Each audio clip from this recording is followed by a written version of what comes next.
கர்த்தருக்கு ஸ்தோத்திரம். கர்த்தராகிய இயேசு கிறிஸ்துவின் இன்ப நாமத்தில் இனிய வாழ்த்துக்கள். இன்றைய தியானத்திற்காக ஜெபித்த பொழுது தேவன் தந்த வசனம் 1 சாமுவேலின் புஸ்தகம் 3ஆம் அதிகாரம் 10ஆம் வசனம். அப்பொழுது கர்த்தர் வந்து நின்று முன்போல சாமுவேலே சாமுவேலே என்று கூப்பிட்டார்.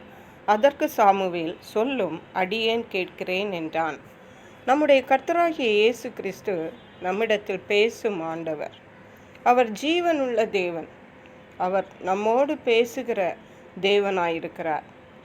அவர் எல்லாரிடத்திலும் பேசுவார். சிறியவர்கள், பெரியவர்கள், முதியவர்கள், ஆண்கள், பெண்கள், படித்தவர்கள், படிக்காதவர்கள், எல்லாரிடத்திலும் தேவன் பேசுவார்.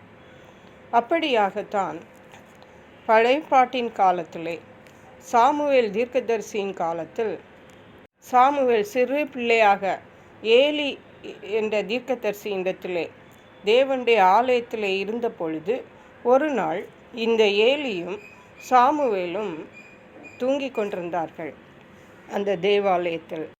அப்பொழுது ஒரு நாள் அன்றைக்கு இரவு சாமுவேலே சாமுவேலே என்ற ஒரு சத்தம் இந்த சாமுவேல் சின்ன பிள்ளையுடைய காதிலே தொனித்தது. இந்த சிறு பையன் ஏலிதான் என்னை கூப்பிடுகிறார் என்று நினைத்து, சொல்லும், அடியேன் கேட்கிறேன் என்று சொல்லி அவர் பக்கமாக ஓடி போய் நின்றான். அப்பொழுது சாமுவேல், நான் கூப்பிடவில்லை, நீ போய் படுத்துக்கொள் என்று சொன்னார். மறுபடியும் இந்த சாமுவேல் வந்து படுத்த பிறகு திரும்பவும் சாமுவேலே சாமுவேலே என்ற ஒரு சத்தம் அதை கேட்டான். அப்பொழுது திரும்பவும் ஏலியிடத்தில் ஓடிப்போய், சொல்லும், அடியேன் கேட்கிறேன் என்றான். அப்பொழுது திரும்பவும் இந்த ஏலி, நான் கூப்பிடவில்லை, நீ போய் படுத்துக்கொள் என்றார். 3ஆம் தடவையும் இந்த சிறு பையன் சாமுவேல் சாமுவேலே சாமுவேலே என்று கூப்பிடுகிற சத்தத்தை கேட்டான். அப்பொழுது ஏலியிடத்தில் ஓடிப்போய், இதோ இருக்கிறேன் என்றான். அப்பொழுது ஏலி, அப்பொழுதுதான் கர்த்தர் சாமுவேலை கூப்பிடுகிறார் என்று ஏலி அறிந்து, இனி உன்னை கூப்பிட்டால் சொல்லும், கர்த்தாவே சொல்லும், அடியேன் கேட்கிறேன் என்று சொல் என்றான். அப்பொழுது இந்த சாமுவேல் திரும்ப போய் படுத்த பொழுது திரும்பவும் கர்த்தர் வந்து நின்று முன்போல சாமுவேலே சாமுவேலே என்று கூப்பிட்டார்.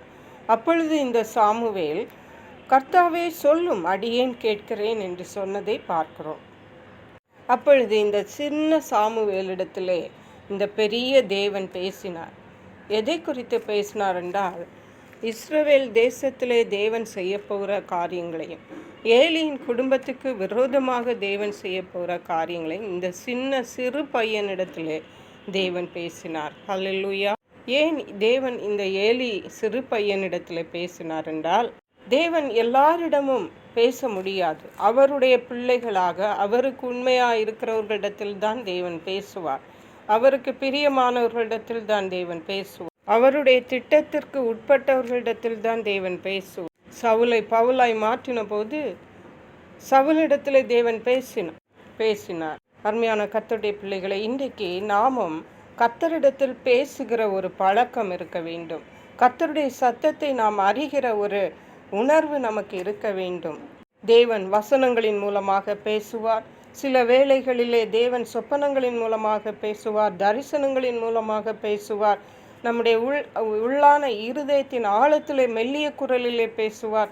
மற்றவர்கள் மூலமாக பேசுவார், தீர்க்கதரிசிகள் மூலமாக பேசுவார், போதகர்கள் மூலமாக பேசுவார், பிரசங்கங்கள் மூலமாக பேசுவார்.